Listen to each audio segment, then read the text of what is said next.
mencionamos la necesidad de reconocer aquellas cuestiones que nos permitan entender la conformación de un espacio y que el mismo, para su conformación, hace necesaria la existencia de materia. En este caso, como materia, independientemente de cuál es la característica material de esta. Y en nuestro rol de crear, entendemos generar un espacio en función de una idea. Una idea, argumento, en el sentido de lo que pretendemos que suceda. ¿Cómo será con una determinada materia, como posibilidad de obtener una determinada dimensión material para un espacio buscado? Son los elementos que responden a una idea que ustedes pueden observar las similitudes con el gráfico anterior, donde en esta oportunidad responde también con sus características materiales. En este caso el mármol, liso, durable, distintas piedras, distintos tonos, elementos fijos, elementos móviles, lo traslúcido, lo transparente, el adentro, el afuera, el espacio intermedio, y resoluciones propias a una idea donde el material es parte del espacio generado y del lenguaje o de expresión del mismo. Con una búsqueda específica en empezar a leer la arquitectura y específicamente en lo que nos ocupa la primera parte de nuestra cursada. Comenzar a leer e interpretar. ¿Qué es la estructura de sostén? ¿Cómo es? ¿Esa estructura es parte del cerramiento o es independiente del cerramiento? Quizás, en la primera mirada, no comprendemos esa situación. Aquí, en la clase en la que nos encontramos la primera vez, vimos una síntesis que expone la lógica de presentación de obras distintas de Mies, donde la propia imagen lo incorpora por escrito. En el primer caso, Mies van der Rohe propone una estructura portante lineal. ¿Por qué portante lineal? Porque es el plano y por ende la línea quien transfiere las cargas al suelo o al sistema de fundaciones que oportunamente abordaremos en otro momento de la cursada. Esa estructura es una estructura que la vamos a denominar, obviamente como toda estructura portante, pero en este caso lineal. En el segundo caso, donde nos referimos al portante puntual, donde hemos analizado que no es el plano quien transfiere las cargas, simplemente la intencionalidad en analizar el pabellón en Barcelona tiene que ver con poner en relieve esta diferenciación entre cuáles de los elementos son los que sostienen y cuáles son los que cierran. Claramente, el desarrollo estructural en el sentido de la traslación de carga en el pabellón de Barcelona, en este segundo caso, es el punto. Por lo tanto, es la columna. Por lo tanto, es una estructura de carácter portante puntual. Y el tercer caso, donde se repite el criterio estructural de portante puntual, como en la casa Fanworth, donde es explícitamente el punto quien transfiere la carga.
La viga principal, que recibe la mitad de las cargas de la estructura de la cubierta, dado que la otra mitad se traslada a su par, que vemos en forma paralela a la indicada, y está indicada con el color amarillo en la imagen. Viga principal que, como también vemos, tiene mayor altura, situación en la cual su eje neutro se distancia de los bordes inferiores y superiores para disminuir la posible flexión y por ende tiene una altura mayor que la secundaria en relación a las cargas que toma una y que toma la otra. Los elementos verticales sometidos a compresión, dado que toman la parte proporcional de cargas de las vigas principales y las trasladan al suelo, pudiendo estos elementos verticales deformar, como pandeo, si la fuerza ejercida sería superior a la admitida. No es el caso, obviamente. Recordemos que luz es la distancia entre apoyos. Entonces, salva la luz, salva la distancia entre apoyos en el sector más corto con las vigas secundarias y diseñan una viga principal de mucho mayor longitud con una altura importante de viga. Altura de viga que quizás sería insuficiente si los apoyos estuvieran en los extremos como indica la línea continua amarilla, pero que estratégicamente la dividen en 3 módulos. Distinta estrategia a la anterior, la estructura vertical como centro del espacio. Como centro del espacio, por ende, para liberar la totalidad del perímetro como uso flexible. Observen los 4 elementos verticales en vinculación con una trama de un par de vigas principales paralelas entre sí en cada uno de los ejes. La necesidad de duplicar vigas en función de obtener voladizos importantes, en función de la idea original, de liberar de la estructura los bordes del espacio ideado. Un trabajo de los primeros años del taller en la FAU y que es muy interesante para observarlo desde la lógica que pone los elementos verticales prácticamente en los extremos, dejando una gran luz entre los apoyos. O sea, generando una viga lo más larga posible para el proyecto. Situación que a priori es una dificultad, porque a mayor luz va a requerir mayor altura de viga. Y aquí la resolución estructural, acorde a la presencia de esa viga en el lenguaje, en la propuesta, como así también aquel concepto anterior de tener menos flexión en una viga cuando los bordes superiores e inferiores se alejan del eje neutro de ella. Y aquí pasa exactamente eso. Mediante esta viga que llamamos viga reticulada, sucede exactamente eso. Así también, los gráficos indicados en barras azules nos trasladan a la situación de las hamacas colgadas de las cadenas y mediante estas el camino de carga hacia el elemento superior.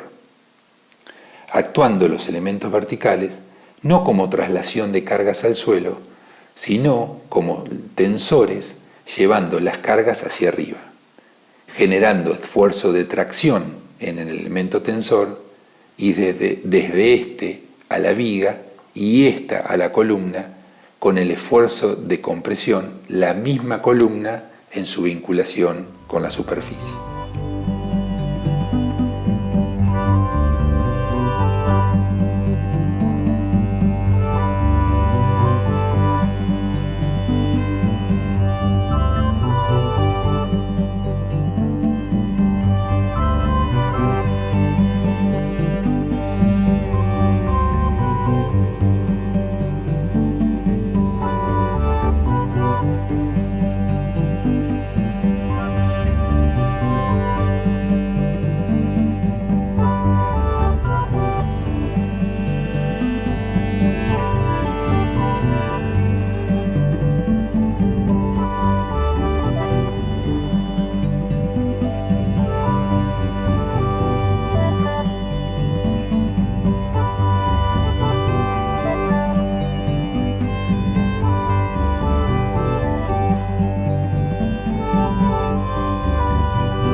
la describe como una estructura espacial planteada en 3 dimensiones y la describe también como un conjunto armónico integral y no como una sumatoria de piezas. La forma, entonces, es al mismo tiempo estructura en su totalidad. La viga de borde recibe la carga de la cubierta, que a su vez descarga a la lámina a través de estos 6 puntos. La lámina curva, entonces, descarga todo este esfuerzo a la tierra por sus extremos. Nuevamente, podemos estudiar los atributos de la forma estructural plegando una hoja de papel A4. La lámina curva va a adquirir resistencia al pegarla a la mesa con unos pequeños trozos de cinta, mientras que la bandeja va a adquirir resistencia al plegar los bordes, dando lugar así a las vigas de borde que contienen a la obra. Este es el ABC de la espacialidad de toda la obra de Amancio Williams. Nuevamente, estudiando esta estructura tridimensional, es como comprendemos el trabajo total de todas sus partes. El pliegue en las losas, los regruesos de las vigas, son lo que le otorgan rigidez y estabilidad al sistema. Las 2 grandes vigas verdes pivoteando sobre el tabique central y la columna de arriba a la derecha es esa columna que decíamos que está sometida a tracción pura para evitar que la punta izquierda, la que tiene la flecha verde de la losa, descienda. El maestro Oscar Niemeyer es quizá el más importante arquitecto latinoamericano y un exquisito estudioso de las estructuras del hormigón armado. El maestro dice: del encuentro de la imaginación con la poesía y la técnica nace la arquitectura. Y cuando la estructura está lista, es ya la arquitectura. Es el momento de la creación de la arquitectura en sí. Será el hormigón armado, como conjunción de hierro y hormigón, que entre los mismos conforman ese todo.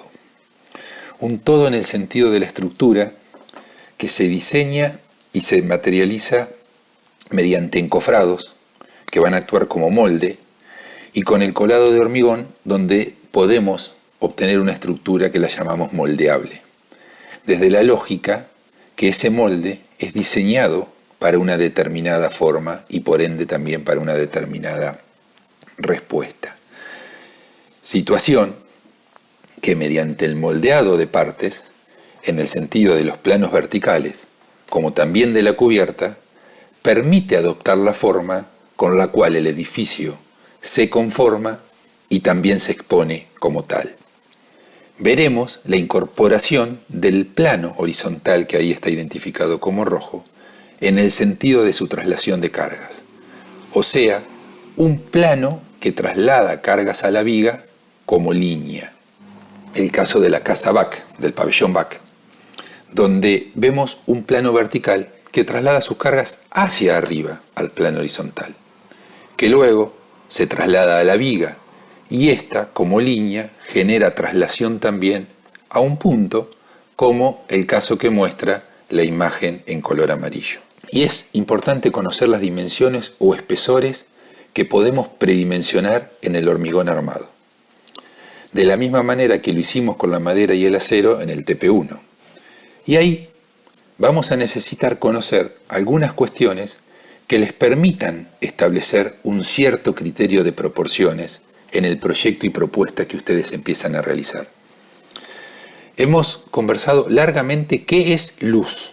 Luz en el sentido estructural, diciendo que es la distancia entre apoyos.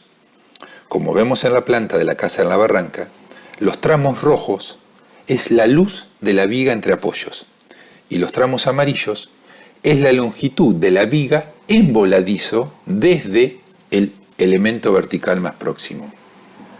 Pueden ser estas distancias entre 2 columnas, o entre tabiques estructurales, o entre columnas y tabiques, sabiendo que la columna recibe carga puntual y el tabique recibe carga lineal. O sea, cuando existe apoyo puntual y lineal en la misma estructura, la llamamos estructura de sostén mixta en relación a la conjunción de ambos criterios.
Este dibujo es parte del proyecto de una obra de Glenn Murcutt en Sydney a principios de los años 90 y nos parece eficaz para analizar a qué nos referimos con los envolventes, en el sentido de cuál es la respuesta al espacio y sus criterios de cerramiento.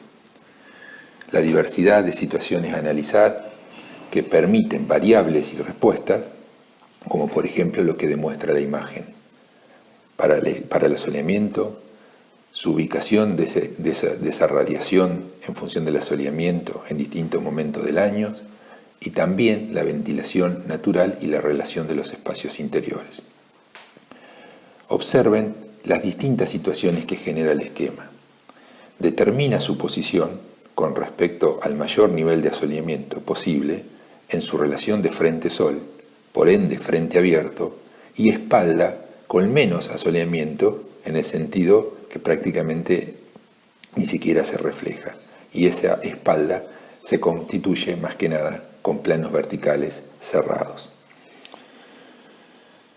La inclinación de la cubierta, el sol de invierno, que implica una radiación más horizontal, por ende, esa radiación permite asoleamiento en el interior del lugar.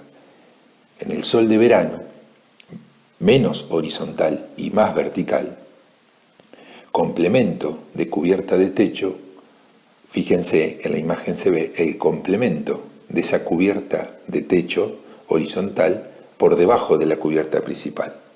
Vean también el dibujo de manto vegetal que boceta ahí de hoja caduca, hoja verde, que tendremos, o que tendría en ese hipotético dibujo, desde ese manto verde que tendríamos desde la primavera hasta el otoño como protección y que sin la hoja no tendremos ese filtro a partir de abril y hasta septiembre. Obviamente esa situación en nuestra latitud. Estrategias en cuanto a envolventes. Envolventes laterales, envolventes inferiores a nivel de piso y envolventes superiores a nivel de cubierta de techos.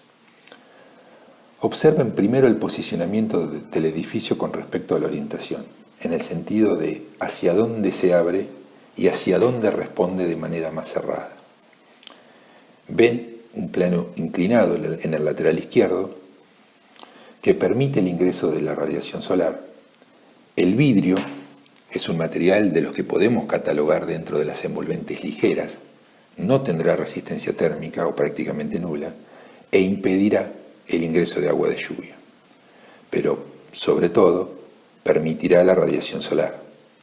Esta radiación permitirá elevar la temperatura entre el vidrio y el muro que ven al costado. El muro tiene masa.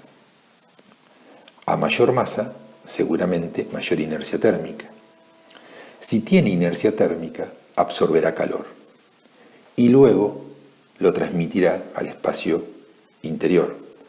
O sea, que podemos concluir que hay una estrategia con dos envolventes muy diferentes, pero que en este caso están diseñadas complementariamente para una mejor solución.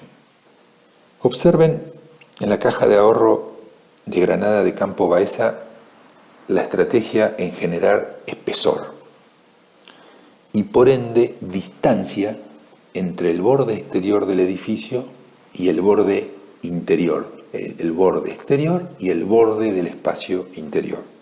O sea, a través de la profundidad, la resolución para el control solar, sin que esa situación sea un impedimento para la iluminación interior ni para la generación de perspectivas entre el interior y el exterior. O sea, optimizar los recursos en el objetivo del control de la radiación solar y cómo esa estrategia se manifiesta en un material como el caso del hormigón armado. Y la misma es desarrollada tanto para la envolvente lateral como en la envolvente superior. Murcutt bocetaba en el primer corte a partir de la vegetación en el plano horizontal. Acá, su utilización como primer piel en vertical y constituyente de la imagen del edificio.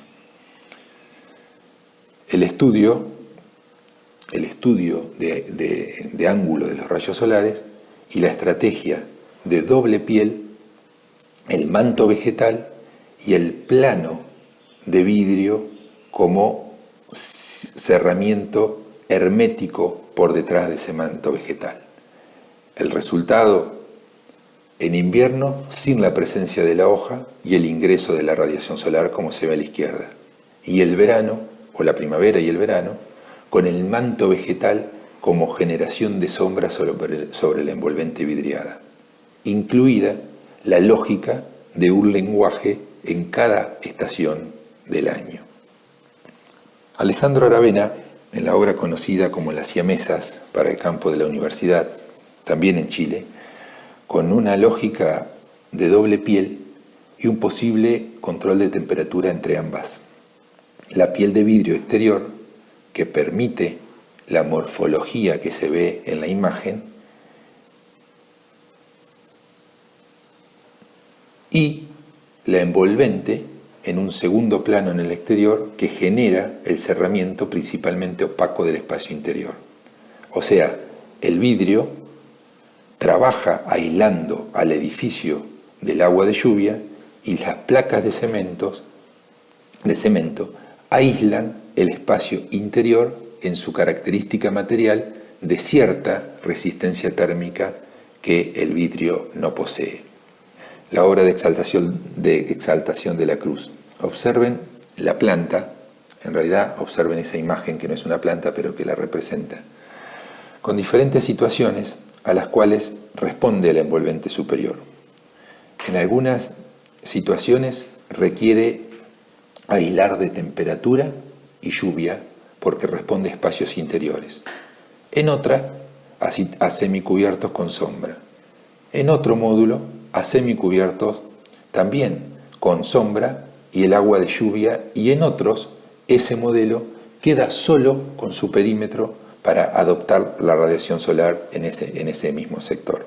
Un gran techo sobre la totalidad de las sumatorias de la geometría que son parte de las distintas salas.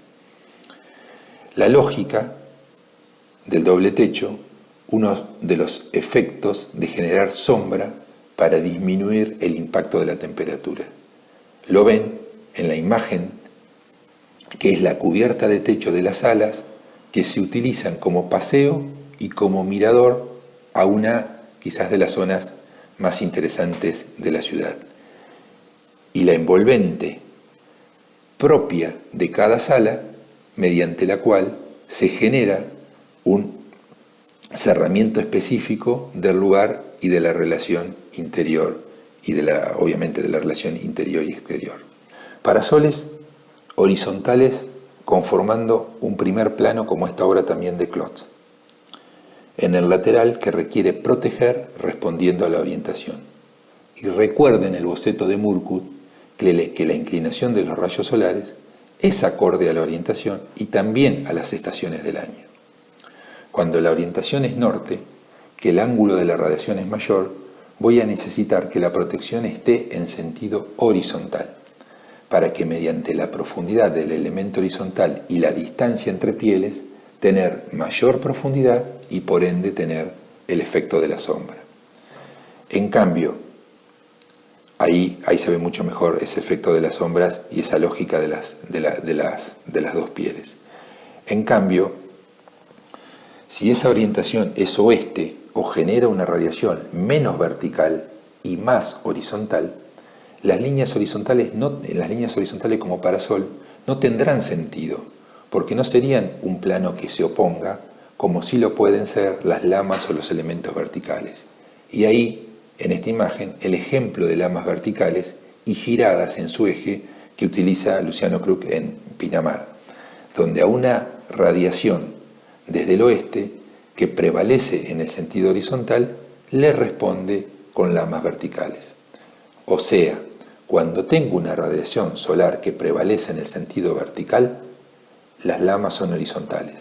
Y cuando la radiación prevalece en sentido horizontal, las lamas son verticales e incluso giradas sobre su eje. Las vistas desde esa vivienda y las mejores perspectivas hacia un frente. Y la mejor orientación con respecto al asoleamiento en el frente contrario. La resolución a gran parte de lo que podría ser cómo convivir, mirar para adelante y para atrás como solución a vistas y orientación, la vivienda se relaciona en sus vistas al lago mediante la envolvente vertical y se relaciona con la radiación solar y el cielo natural mediante la estrategia de la envolvente superior. En la inclinación de planos, en conjunción, en la inclinación de planos en la envolvente superior, en conjunción con planos transparentes que garanticen la radiación solar y la iluminación en el interior de la vivienda.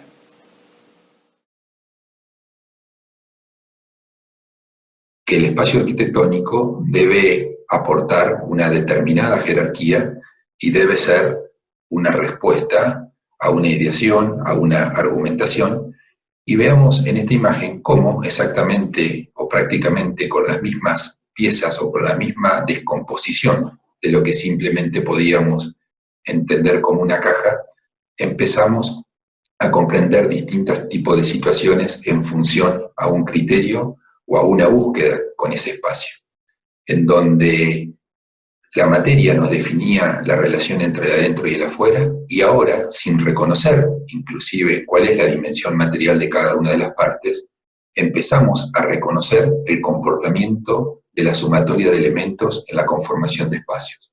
Conformación de espacios como plano de apoyo, conformación de espacio a partir del rol que puede cumplir el plano horizontal como cubierta de techos, el rol de los distintos elementos verticales, sus alturas, su profundidad, su dimensión, su relación de frente, su relación de fondo, su espacio intermedio, su espacio exterior, su plano de fondo, distintas situaciones que prácticamente con los mismos elementos de lo que podía entenderse en forma abstracta una caja o un lugar cerrado, el atributo del espacio empieza a ser protagonista, y a partir de ser protagonista nosotros nos involucramos en los trabajos prácticos anteriores en empezar a pensar que esos espacios, esa materia, debía tener una determinada dimensión material en función a la respuesta que cada uno de ustedes proponía. Dimensión material en cuanto a una propuesta, pero también dimensión material en el sentido de cuáles son los elementos de sostén, de cuáles son los elementos de cerramiento, de cómo puede ser una estructura o de cómo debe ser una estructura.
Parto de la idea que esto puede ser una vista dibujada, ¿no? Y hay muchos elementos que estoy viendo que pueden estar en 2 dimensiones.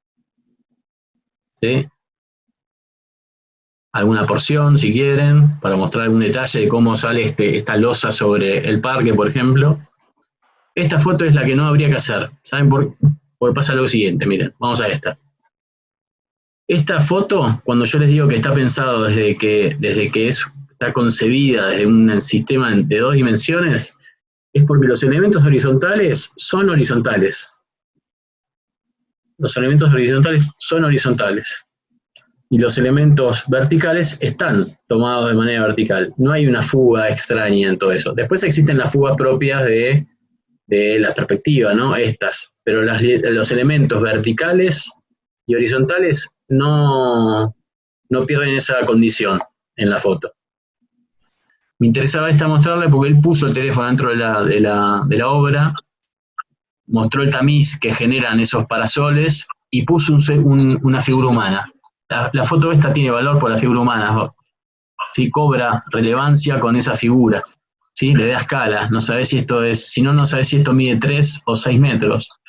Ahí ya sabes que esto mide más o menos 2,60 m, 2,40 m, porque puso una figura humana ahí. Se la hizo en cartón, la pegó ahí, o la pegamos después en Photoshop, o la dibujamos a mano arriba, pero que en estos elementos, capaz que no siempre, pero cada tanto que aparezca un ser humano habitando ese espacio, me parece que es clave.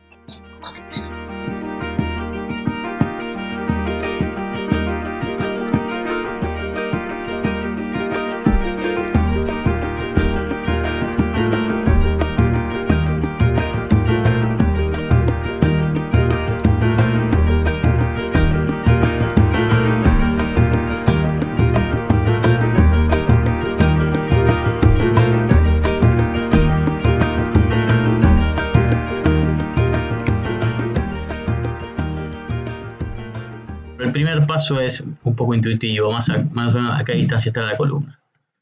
Es esa, ¿sí? La columna del otro lado, opuesta, la vamos a poder ubicar gracias a que tiramos una línea de referencia y vamos a ver que la columna anda por ahí. Ya distinguimos que esta distancia no es la misma que esta, entonces ya la perspectiva tiene una tendencia hacia la derecha que es interesante. Siempre al punto de fuga, soy repetitivo, pero es fundamental que ustedes lo tengan muy incorporado eso. Y por último lo que podemos hacer para darle un grafismo a este trabajo adentro es, no sé, suponemos que el núcleo es de chapa o de madera, le damos un poquito de opacidad, a los bordes también le damos un grafismo.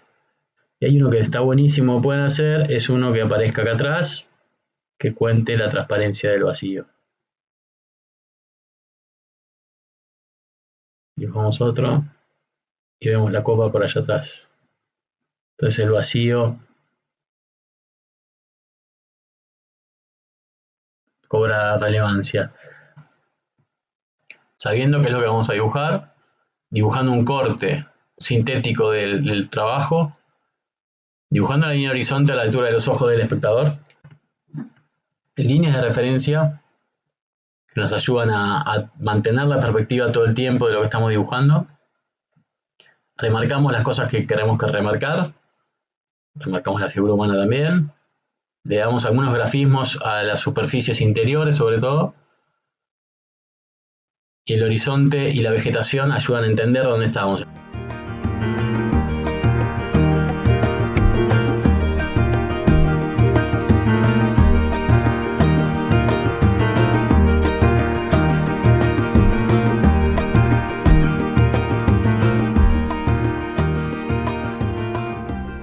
La escala 1 en 100, como la planta y corte de acá a la izquierda, nos permite, en una instancia previa de anteproyecto, realizar esquemas de ideación y representar los límites del espacio a partir de la definición de su estructura y cerramiento.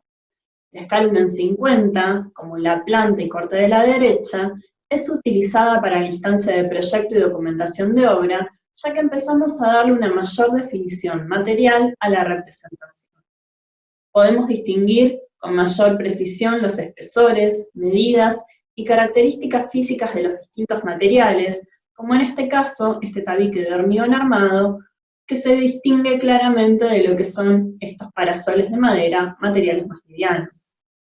En Sistema Monge, utilizamos distintos recursos expresivos, como el valor de línea, para diferenciar las profundidades. Lo que está más cerca se representa con una línea gruesa, y lo que está más alejado lo realizamos con un trazo más fino. Pasamos a lo que es la representación en escala 1 en 25, que es la escala que ustedes van a tener que utilizar para representar sus proyectos de este trabajo práctico. Y bueno, haciendo hincapié en lo que tiene que ver con los detalles y los encuentros que debemos representar en escala 1 en 25. Acá está bien diferenciada la cuestión estructural, ¿sí? Con estos 6 apoyos, que por un lado tienen esas columnas compuestas dobles en un sentido y simples en el otro, que permiten sostener esas dos cubiertas desfasadas, y por otro lado, en planos independientes, se generan esos parasoles justamente para regular las cuestiones climáticas, pero una vez que pasamos a la representación, ¿sí? En este caso se recurrió a la representación analógica, hecha a mano, está hecha con un lápiz B, también para ver de qué forma, de manera analógica o de manera digital, se puede resolver, ¿sí? La escala 1 en 25.